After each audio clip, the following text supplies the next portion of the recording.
وعلیکم السلام ورحمۃ اللہ وبرکاتہ۔ مختلف اوقات میں جو سونے کی روایات ہیں ان میں سے کوئی بھی ایسی پائے صحت کو نہیں پہنچتی کہ دن کے کسی وقت بھی سونے کو منع کر دیا گیا ہو۔ تو بعض اوقات عصر کے بارے میں روایات ملتی ہیں یا صبح کے بارے میں روایات ملتی ہیں۔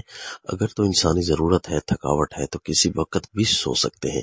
البتہ جن اوقات میں عموماً معمول نہیں تھا رسول اللہ صلی اللہ علیہ وسلم کے سونے کا، مثلاً صبح کے بعد یا عصر کے بعد یا جتنے بھی اوقات ہیں، وہ اصل میں فطرت کے جو ہے خلاف ہوتے ہیں۔ اس لیے تو رسول اللہ صلی اللہ علیہ وسلم عین فطرت پر عمل کرنے والی شخصیت ہیں اور اللہ تعالیٰ نے آپ کو ہمارے لیے کامل نمونہ بنایا ہے۔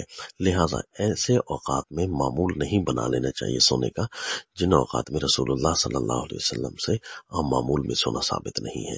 لہٰذا اگر کوئی تھکاوٹ وغیرہ ہو، عصر کے بعد ہو، صبح کے بعد ہو، تو بے شک سو سکتے ہیں، لیکن اس میں معمول بنا لینا یہ فطرت کے چونکہ خلاف ہے، اس پر طبیعت میں اتنا گہرا اثر پڑتا ہے کہ بعض اوقات جو ہے دماغ کی بیماریاں انہونی سی پیدا ہو جاتی ہیں۔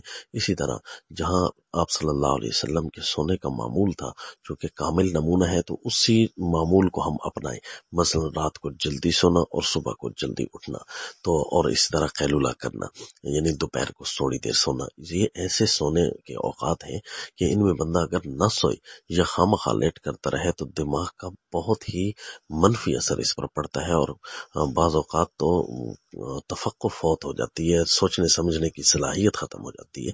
لہذا اس لیے یہ اطباء شدت سے منع کرتے ہیں کہ وہ جو سونے کے اوقات فطرت کے ہیں صرف انہیں ہی استعمال کیا جائے۔ السلام۔